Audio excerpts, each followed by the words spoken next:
Welcome to Marvelous Disney, the podcast that discusses the most recent doings of one of the more dynamic divisions of the Walt Disney Company, which is, of course, Marvel Entertainment.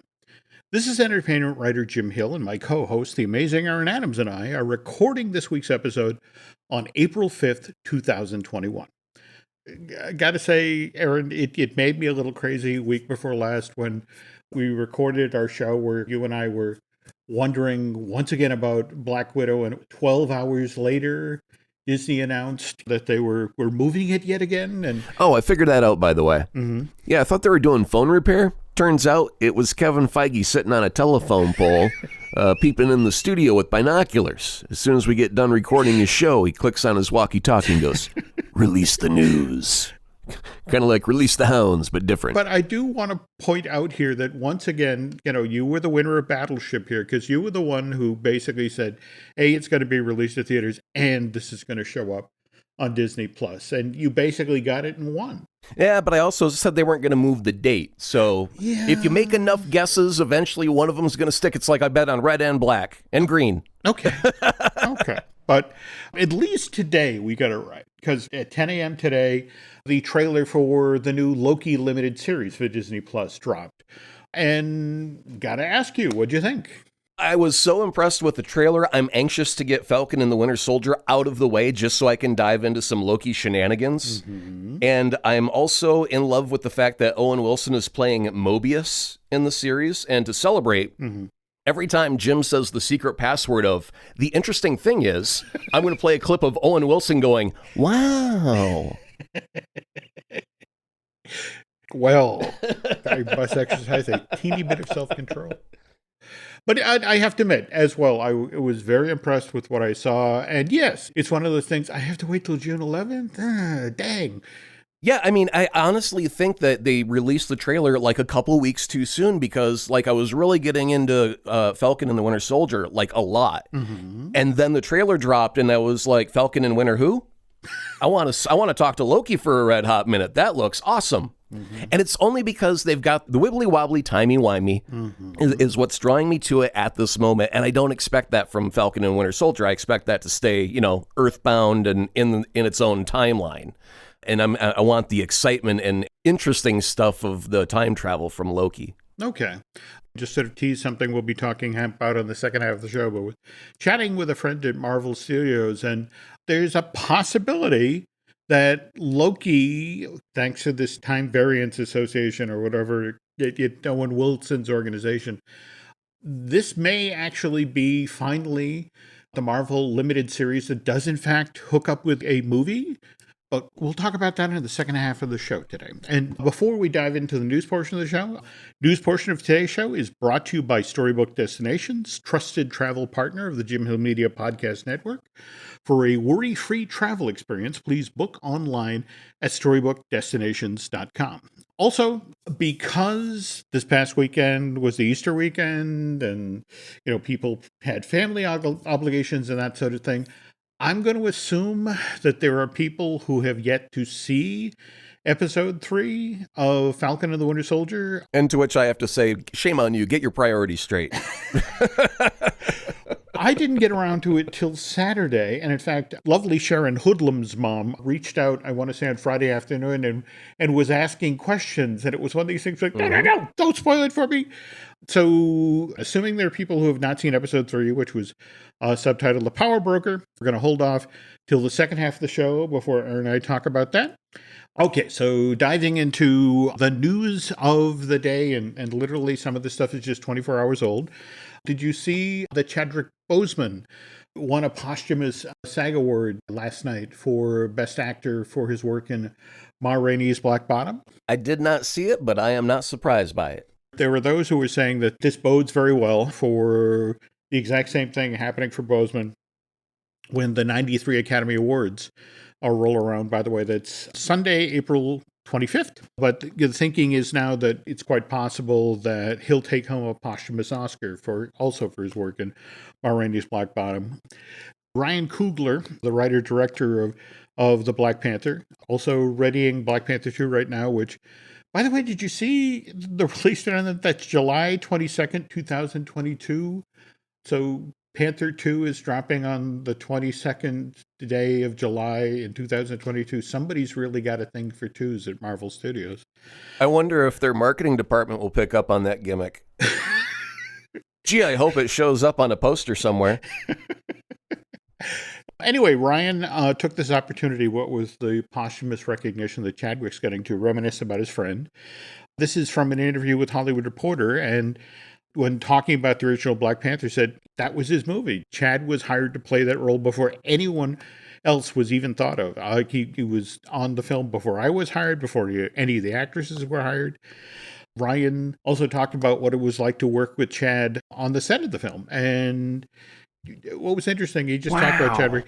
It was all about everybody else on the set, even given what he was going through and now know about the stage 3 colon cancer.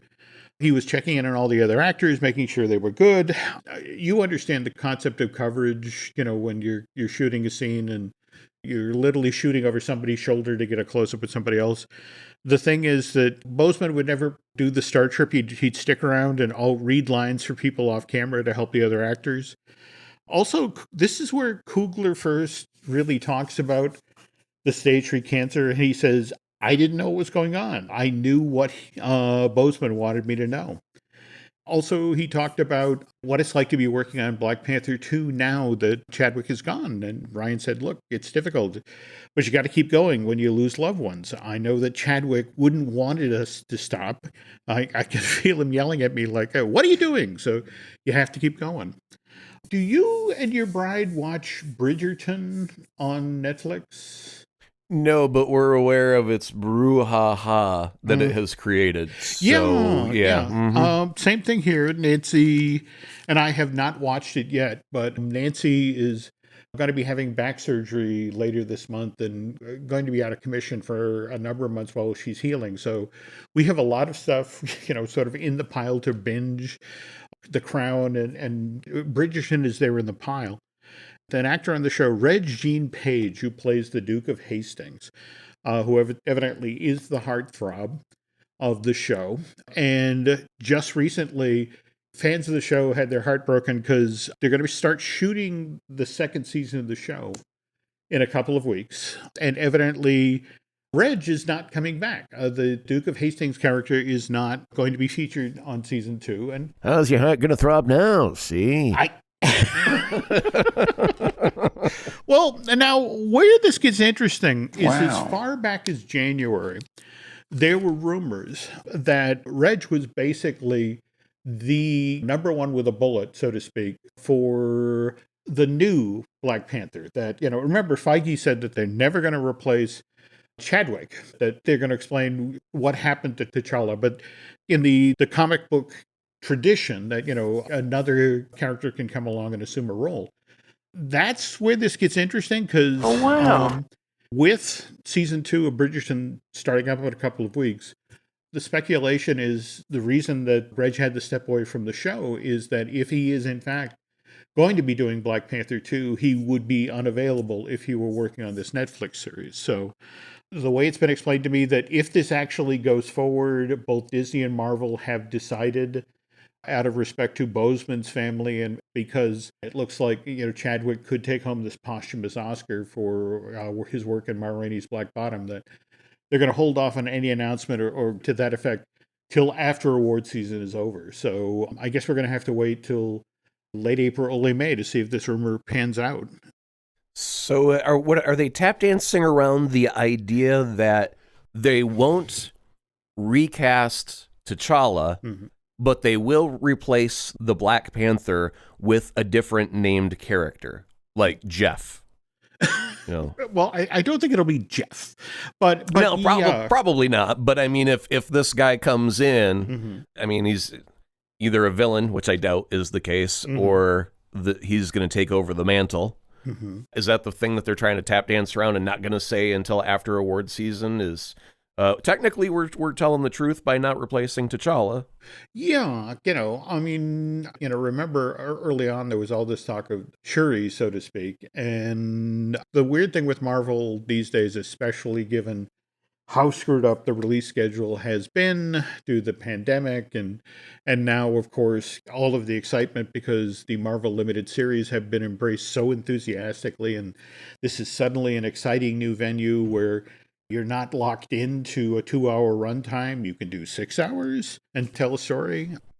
Anyway, speaking of casting, did you see the news coming out of WonderCon at Home weekend before last about Marvel's MODOK? They have found their Tony Stark and Iron Man. Yes, and we cannot have enough John Hamm in this world, so please, may I have another slice of that juicy, juicy rump? Well, I love that if you think about the amount of recreational drinking that Hamm did as his character on Mad Men. Yeah, he does fit, right? Sure, yeah.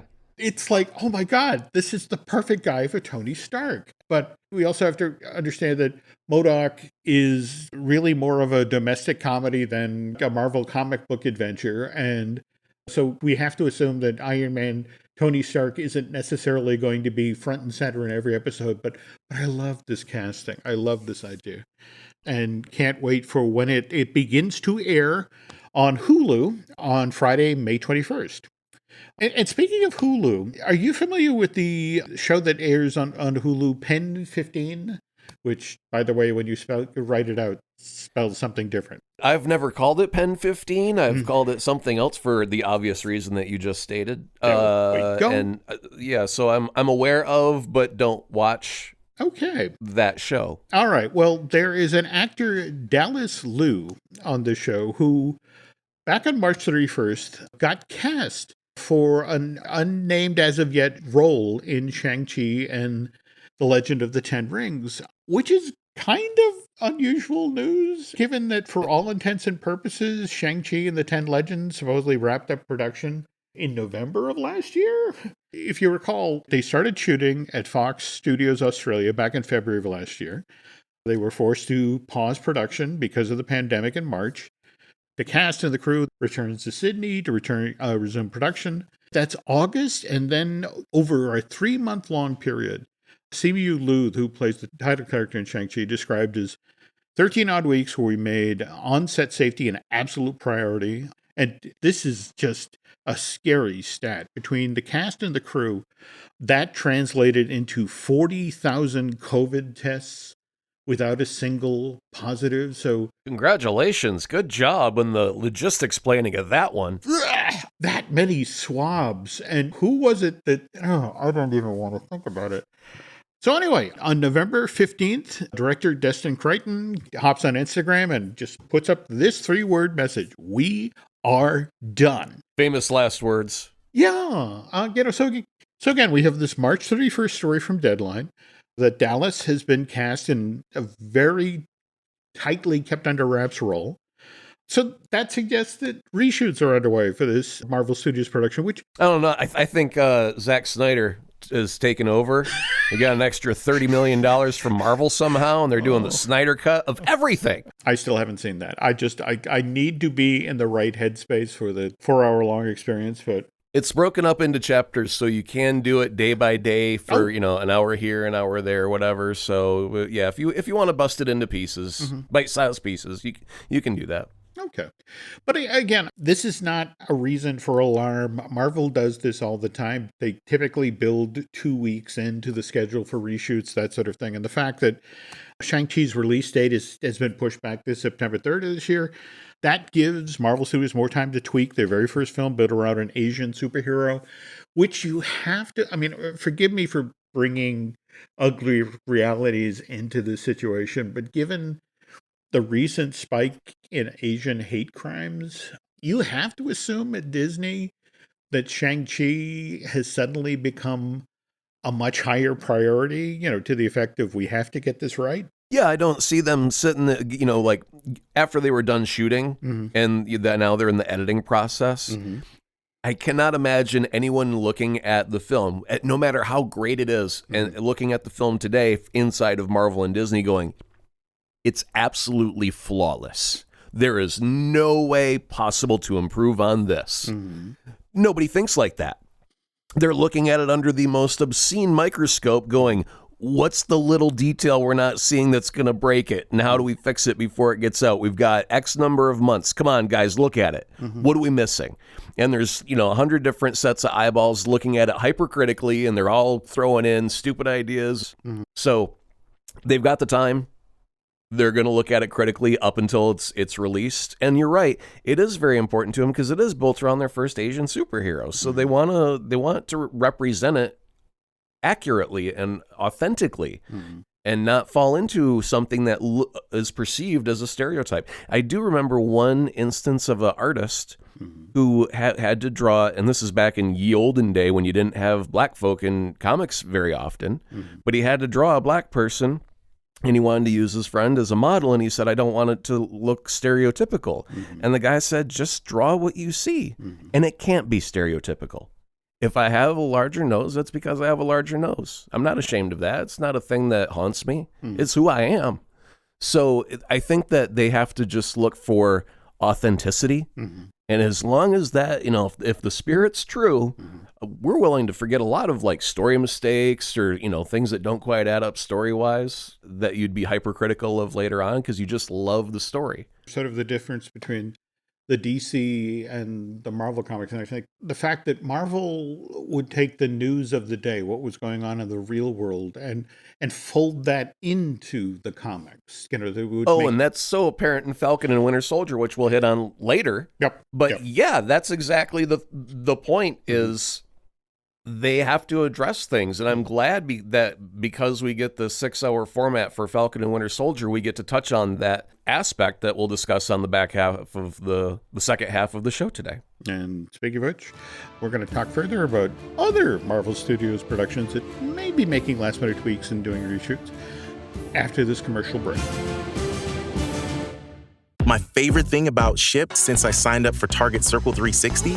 No price markups when I order same-day delivery from tons of local stores. Only a handful of alcohol retailers and items don't count.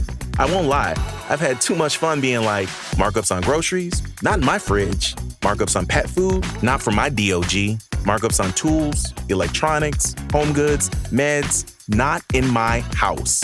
Anyway, it's awesome. Order now at shipt.com/360. Terms apply. Adobe Acrobat Studio, so brand new. Show me all the things PDFs can do. Do your work with ease and speed. PDF Spaces is all you need. Do hours of research in an instant with key insights from an AI assistant. Pick a template with a click. Now your prezzo looks super slick. Close that deal? Yeah, you won. Do that, doing that, did that, done. Now you can do that with Acrobat.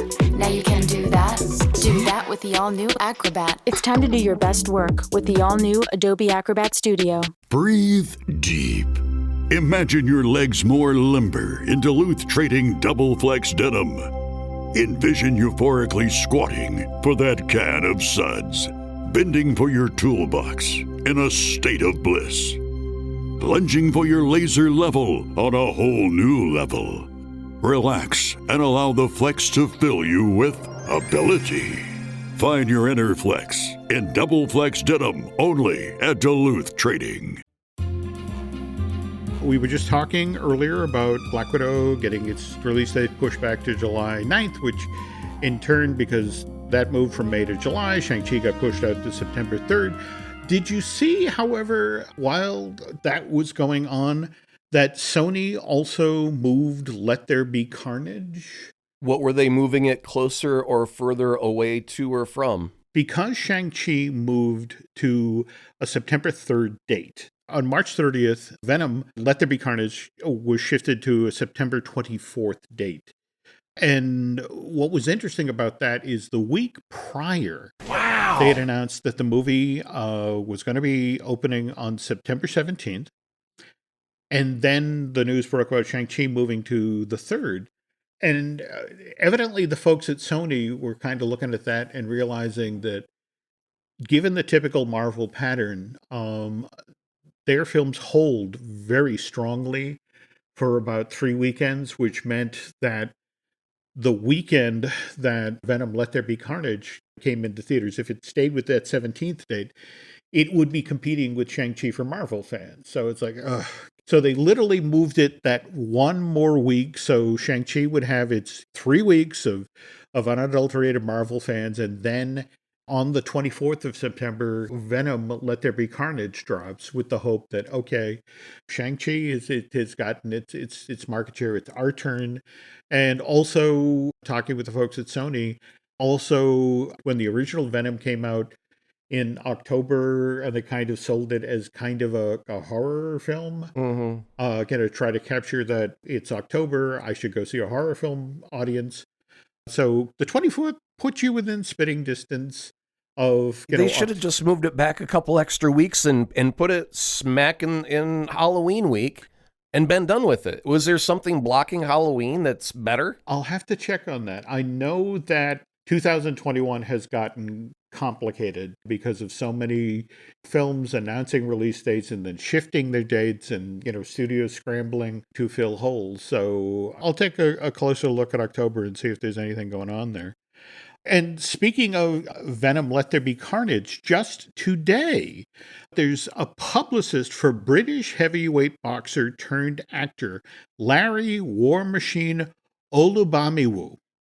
And this publicist put out a news today that Larry has recently finished filming Venom 2, which will be released later this year, which is kind of confusing because supposedly Venom wrapped production back in February. So when Olubamiwo's publicist says recently, what does that mean? Last month, last week, with these reshoots or new scenes? And it's for the Snyder cut of Venom 2, by the way. And just the guy moves, he shoots really, really quick, cuts really fast, moves on to the next project, lickety spit like a rabbit. Does he ever get out of the editing room? I picture him very, very pasty white at this point, if he's just always in there cutting extended version of all these films.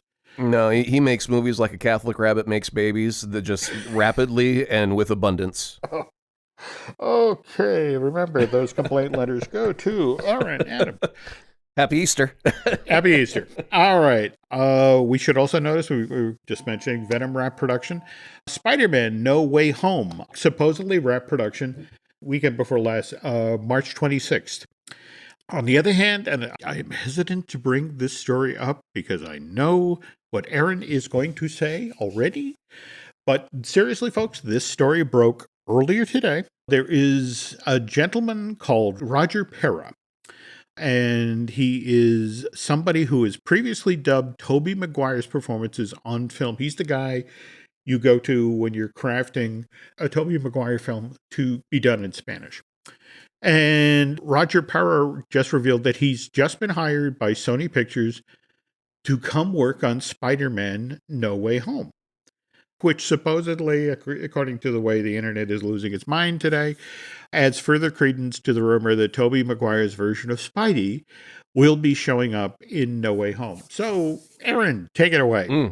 I want to know, has anyone on planet Earth seen Tobey Maguire lately? He has had a voiceover credit from 2017, and his last physical appearance on screen was in 2014, playing chess genius Bobby Fischer in Pawn Sacrifice. So that's 7 years since he's been filmed for film.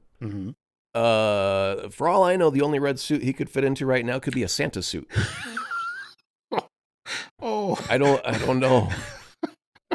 Nobody's seen him. I mean, blink 3 times if you're okay. Toby, what's going on? Is someone taking him hostage? He's just not been a boot lately. Yeah. And I don't know if Spider-Man 3 No Way Home is going to be the next thing to pop up on his IMDb page in a couple of months, but I still doubt it highly. Okay. All I can say at this point is there was plenty of speculation about this guy will no longer have a job because he said this out ahead of Spider-Man No Way Home. So I would imagine that, because there is also the idea floated in this whole hypothetical that as a result, and I'm just going to go with the assumption that it's not going to be the whole plot. It's going to be like a cameo. If Andrew Garfield and Tobey Maguire are in this movie, it's for a minute or so, not like a half hour or more. But beyond that, Jim, is the idea that at the end of the movie, like maybe in the mid-credits scene or whatever, they will have enough villains to tease a Sinister Six for the next movie. Through Willem Dafoe, Alfred Molina, past villains that have worked well on screen. If they're going to go that route, if they're going to bring in those characters, they're going to get rid of Andrew and Tobey and leave our current hero, Spider-Man, to face all of those villains in a Sinister Six all by himself. Because you can't have Tobey and Andrew tag along for the ride after I get that. right? I get that. But what you just described, I would buy a ticket for now. Sure. And that's the plan. So I think it's going to work. I still have doubts. But go ahead. Moving on. Just one other thing that when they finish production, they traditionally give the crew a gift. And in this case, it was a number of gifts. And there was an image of the sort of gift bag online that showed up a week or so ago. The online community, because they're like the people who have examined the Zapruder film. They're always looking for the gunman up on the grassy knoll. They were looking at the T-shirt that was given in the gift bag, and it's like, oh, look, that's the design from the Andrew Garfield version of the Spider-Man suit. And it was just at this point, I guess I don't have a well-developed enough eye for these sorts of things, but I was looking at it, and it's like, if I bring that up to Aaron, he'll beat me to death. No, I saw the photo that you're talking about. Yep. And the suit does resemble the Andrew Garfield suit, but also Spider-Man gets a new suit every movie. How do we know that's not his new suit for this movie? Interesting. I mean, they have to sell new toys every single movie. So there's a suit redesign coming up every film. Okay. So I don't know. I mean, it could be a nod to a past thing. It could mean Andrew's definitely in the movie, and I'll be wrong. That's fine. I'm wrong 3 times before breakfast, so that's it. That's it. I'm comfortable with my own idiocy. It's just, exactly. So it's our home plate zone. There, it's where we feel comfortable, is in the wrong zone. There we go. Okay, moving on now. And again, I want to caution folks: this is the part where we talk about Falcon and the Winter Soldier, and there will be spoilers. But I have to ask, what's your take so far? Where we are in the story? I'm so very excited for so many different things. I mean, was it episode 2 where we got to meet Isaiah? Yes. And I instantly went, oh my God, are they actually going to do Red, White, and Black? Truth, Red, White, and Black. The storyline, because I remember that from, it was very, very early 2000s, like Aught 1 or 2 or something like that. Actually, January to June of 2003. 3, okay, yeah. Yeah. Back in them good old days, I don't think the fire of indignancy, like, this is horrible. When people spoke out, it didn't quite travel as fast online because we didn't have as much social media. It was mostly in comment sections where you'd read these thoughts. And there was a lot of just flat out racist people saying, you can't have a black Captain America. How dare you? And then the series came out, and then there were a whole lot of people like, this is awesome. Thank you. I really needed this. And even though the character was treated very, very harshly, it was another one of those thought-provoking storylines that makes you, and just to very quickly gloss over what the storyline is, the fact that before Captain America was successfully created with Steve Rogers, there were experiments done on the black population, very much like the Tuskegee Airmen. Yeah. The way that we just used human beings as lab rats because of that instilled racism in the institution. And so it's necessary to tell those stories so people are aware, oh my God, that really happened. Or, obviously not the super soldier serum, but it's taken from a real life thing that, so when you do investigate, where did this story come from? And you see it linked back to reality, it's that much more horrifying, isn't it? I mean, truly. Yeah. Find out Frankenstein's monster's a real damn thing. And so, I think that they're touching on subjects we shouldn't have today, like racism, but they're still touching on it because it needs to be touched on, apparently, because it hasn't devolved into oblivion. So we need to keep addressing it until it does devolve into oblivion. And this is Marvel's way of acknowledging that it still exists, even in their corner of the 616 universe. I mean, for me, what I love is a serious story beat like that. You think about it, with each of these 3 episodes, we've had movie quality action scene. We had our, Yeah. Sam's mid-air rescue at the edge of Libyan airspace. Episode 2, we had that amazing truck roof battle with the flag smashers. We do need to count how many truck roof battles we have had within the MCU, because that seems to be a very popular staging ground for that stunt show.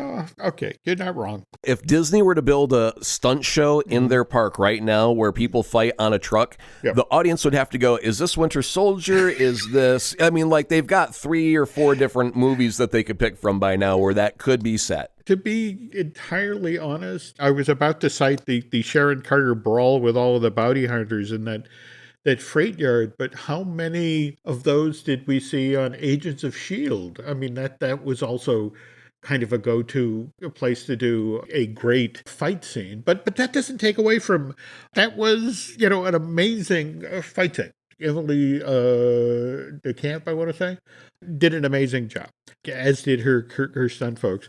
And then let's talk about adding Baron Zemo to the mix. Watching this guy on screen, you can't trust him. Anything that he does. No, he's got that Loki quality of whatever he says is not trustworthy. So now let's cut to Sharon Hoodlum's mom's question, which the 3rd episode was called Power Broker. And we have our Sharon Carter character who she's been on the run all of this time, and she ended up in Madripoor, I want to say, which that doesn't have an extradition treaty with the United States, so she's out of reach, so to speak. But this is a cynical, beaten down Sharon, and given the way she exits episode 3, our Sharon, Hoodlum's mom, flat out asked, do we think that Sharon is the power broker? Initially, I said, no, I don't think so, because it was a departure from how the power broker had been previously portrayed in comics. Not that that means anything in the MCU. They can change anything at all, and it just doesn't matter. Okay. They've got that fluid ability. And so setting that aside, I was like, but then would she want to go back to if she was the power broker, would she want to go back to the U.S.? Would she want her name cleared and leave all of that power behind just so she can go home? But after rewatching that particular episode and seeing how she goes to, remember they said there's lower Madripoor, which is the poor side, and then there's upper Madripoor, which is the rich side. Yep. And she takes them from the low side to upside. And she's got a place full of art that, they say that the fakes are in the Louvre and the real ones are in places like this that are sold to criminals. And she's in charge of it. So, yeah, Hoodlum's mom probably onto something there. Okay. Well, we have 3 more episodes and a couple other mysteries to clear up. I mean, we've established that Carly Morgenthau with the flag smashers who went from, noble, getting food and supplies to people in refugee camps to blowing up a relief organization. So it's hard to know who to trust at this point, or, who to sympathize with. I want to know if they're manipulating us by casting. That girl plays Enfys Nest in Solo, a Star Wars story. Yes, yeah. Who was bad guy. We thought throughout the movie Solo that she was the bad guy, but then it turns out she is one of the founding members or a leader of a very, very young rebellion. And so we get that character switch of, we thought it was bad guy, now she's good guy, and now she's cast as bad guy. And I wonder if everyone's going, hey, wait a minute, isn't that the leader of the rebel? Wait a minute, how's this going to work? Yeah, I get that, and it is a brilliant bit of casting.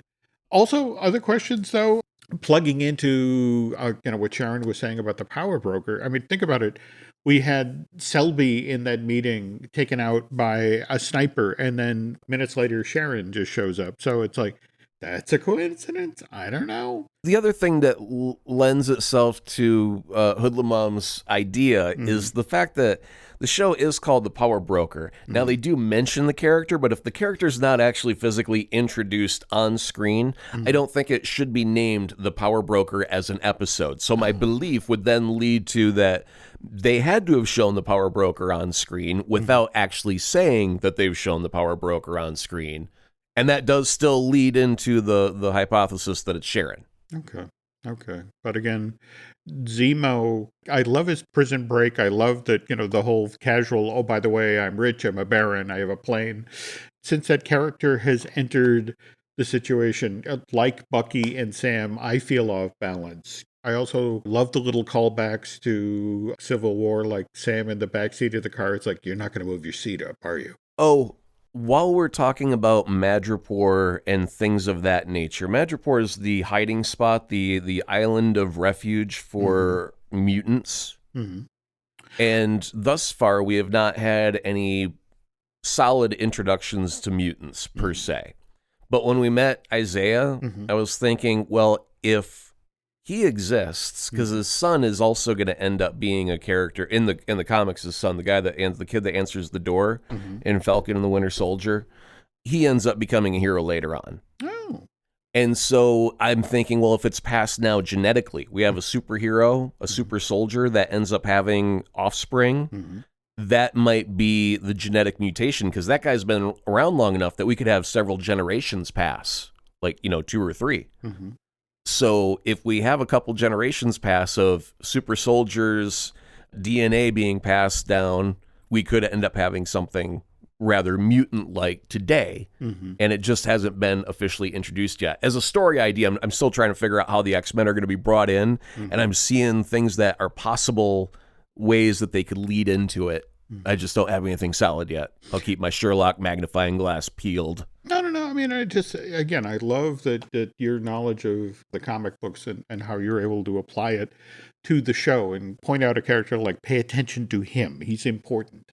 So duly noted. And as long as we're talking comic books, we have talked at length on this show about Black Widow and, Marvel's original plan for when this was going to be released and how it's going to launch Phase 4 and that sort of thing. And I'm reading a book right now, Inside the Disney Marketing Machine. It's a wonderful book written by Lorraine Santoli that talks about how Disney would put together these elaborate campaigns where all divisions of the company would work to promote a project. So, it's front, you cannot escape it. It's front of mind. And I think we've only briefly talked about the Black Widow comic book. I think it was written by Kelly Thompson, art by Elena Casagrande. This book got tripped up by the pandemic that was set up to help promote Black Widow. And when it became apparent that the pandemic was shutting down everything, Marvel cut a third of the titles they were going to start releasing in May and June. They announced they were doing this in April. And then, meanwhile, there's this book that's supposed to help launch this film, and when they finally get it, sorted out, they begin, they're going to announce they're going to begin printing them in September to key off of the November release date of the Black Widow, which again doesn't happen.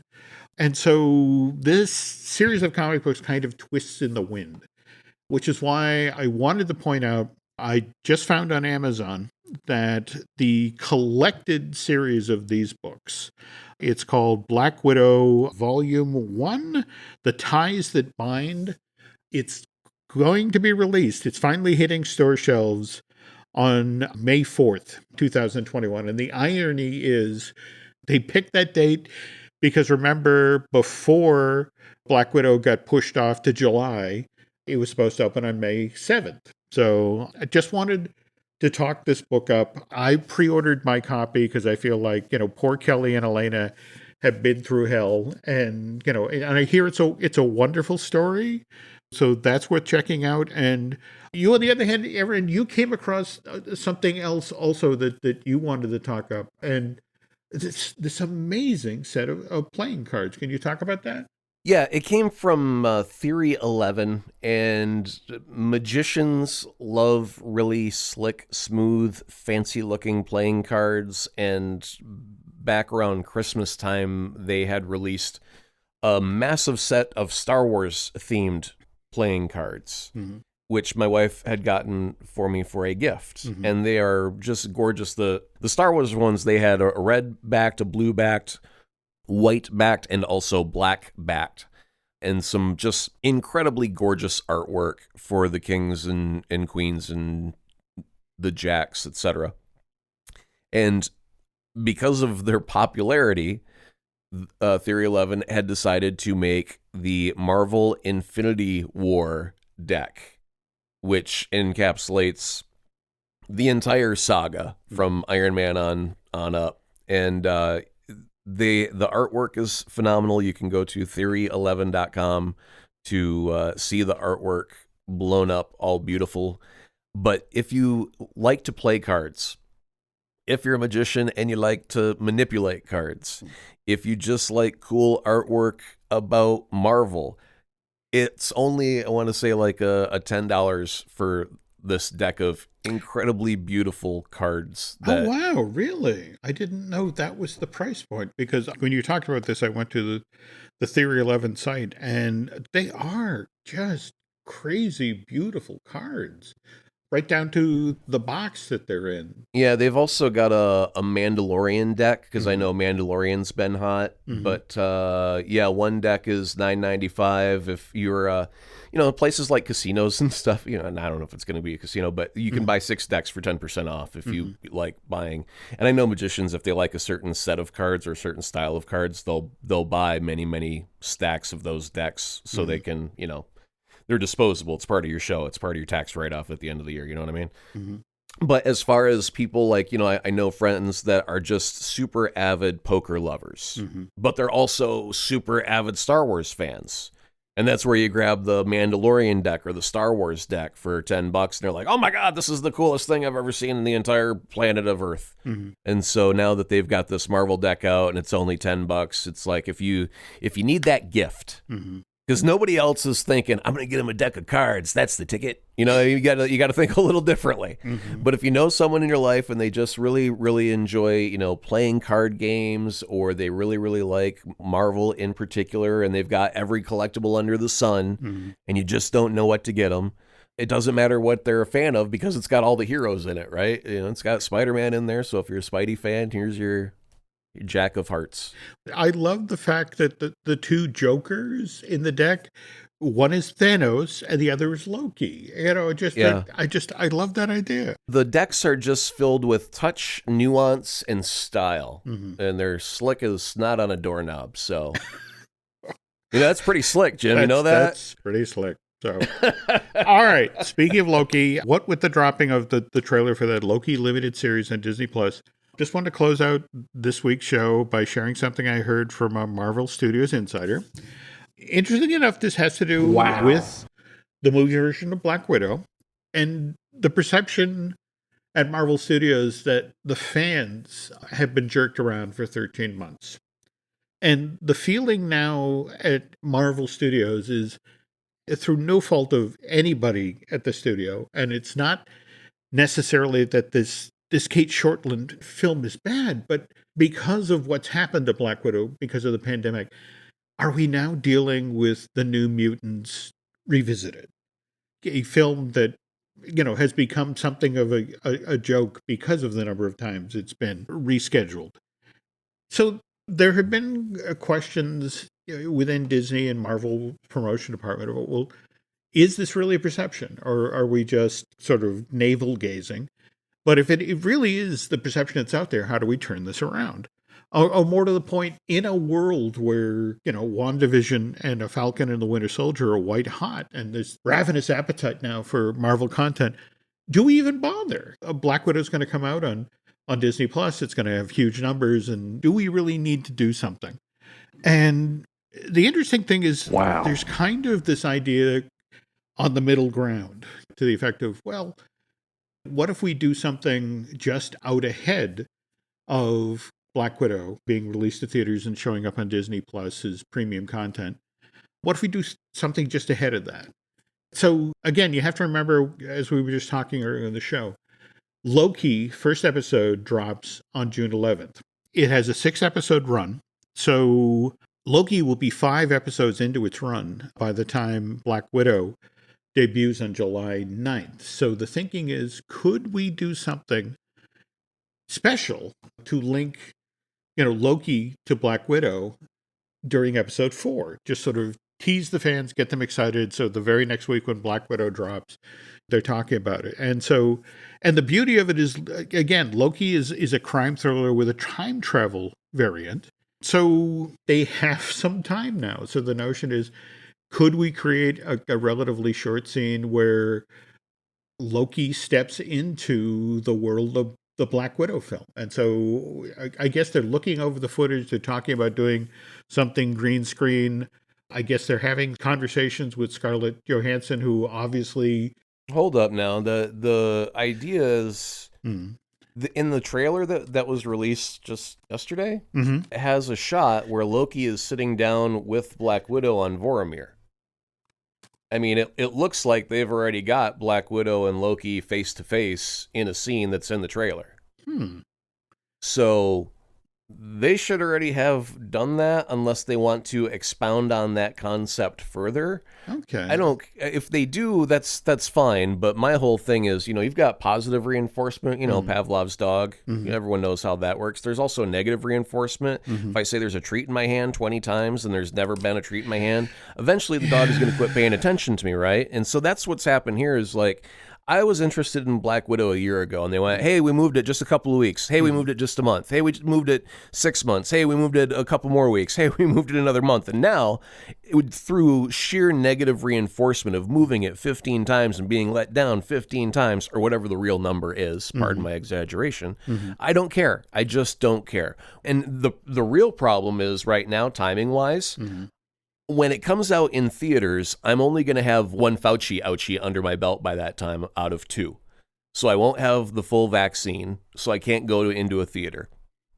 I am paying for Disney Plus, but I absolutely refuse to pay for Disney Plus for that $30 fee to rent the movie one time, when just in your most recent fine-tuning with Drew Taylor, you had brought up the fact that, was it Raya and the Last Dragon, or some movie came out where you could rent it for $30 with the privilege, the gold and platinum card of Disney Plus. And then just a week or two later, they go, or you could just buy it for $20 on regular old digital video on demand distribution. And also, let's not forget that as part of that version, you got the extra features which included the cutscenes. But exactly. So I'm not going to be renting it on Disney Plus when they make that available to me. I'm not going to be safe to go into a theater. So I am going to be waiting for the digital download where I can purchase it and add it to my collection forever. And until then, I just don't care what they say. They could put flippin' Dumbo flying through the trailer, and I just won't care until it meets the requirements for me to be able to view it on my own terms, and that's video download. Okay, well, then let me throw just one last firecracker here on the pile. We just came off of WandaVision, where we were waiting for that moment where things linked up. In fact, remember all of that speculation about who was Vision, going to act with this actor that he'd always wanted to act with. And we're kind of seem to be repeating ourselves with Falcon and the Winter Soldier. In fact, the warrior from Wakanda who just appeared in the show, it just, the effect of, okay, does that mean, are we going to see somebody else from Wakanda? But to sort of bring this full circle, and chatting with my friend at Marvel Studios, they got talking about the fact that, remember, Feige kept talking about how the movies and the limited series on Disney Plus were going to link up, and we're 2 shows in, and this hasn't happened yet. Wouldn't it be cool with Loki if we finally did this? There is one little link that was noticed online. The eagle-eyed viewers. Oh my goodness. If you put the world to a task, they will complete their mission. Okay. In the background, when they're at the Captain America Museum, If you squint real hard, pause at the right time, in the background montage of images of Cap that they have up, they have a photograph of like a news headline photograph of when he has the taxi door, and he uses that as a shield in the very, very early stages of the very first Captain America movie. And then someone went and took a screenshot of Captain America, the first Avenger, during that scene. And there's actually a photographer taking a picture of him grabbing the door and using it as a shield that's kind of at the right perspective. So when it ends up as a museum exhibit in Falcon and the Winter Soldier, it links up perfectly to that very first instant of Captain Steve Rogers appearing on the street in a t-shirt and tight pants because he grew 3 inches too big. I did not know that. Oh, yeah, again, it's really kind of cool. Those little itty bitty details for if you want to spend, the hours doing the Zapruder routine with the magnifying glass. Marvel will reward you for your efforts. Oh. Well, now I got to go back and look at episode 1. Okay, well, want to thank you for listening this week. I also want to thank Hoodlum's mom for sending us down the Sharon Carter rabbit hole, and she wins our Sherlock Award of the Week, worth 3 marvelous Disney cool points. Remember, marvelous Disney cool points have no actual value and can be traded in for absolutely nothing. Enjoy your bragging rights. Ding, ding, ding. Okay. All right. Well, Aaron and I will be back after the next 2 episodes of Falcon and the Winter Soldier, and hopefully we'll have figured out who's who at that point. But until then, if you're looking for stuff to listen to, we do a number of other podcasts here at the Jim Hill Media Podcast Network. We've got Disney Dish with Len Testa. We've got Fine Tuning with Drew Taylor, and have been working on several fun stories for our Universal Joint Show. Likewise, I Want That. So those will be coming along soon. If you could head over to Apple Podcasts and rate, review Marvelous Disney. If you want to head over to Bandcamp and subscribe, that would be helpful. You can find us on Twitter and Instagram as Jim Hill Media, and on Facebook as Jim Hill Media News. But if anybody has any additional information about Andrew Garfield T-shirts or Tobey Maguire's Spanish voice recorder, sure, send them along. I'm always trying to convince Aaron I might be right about this. It's a long shot at this point, but I might be right.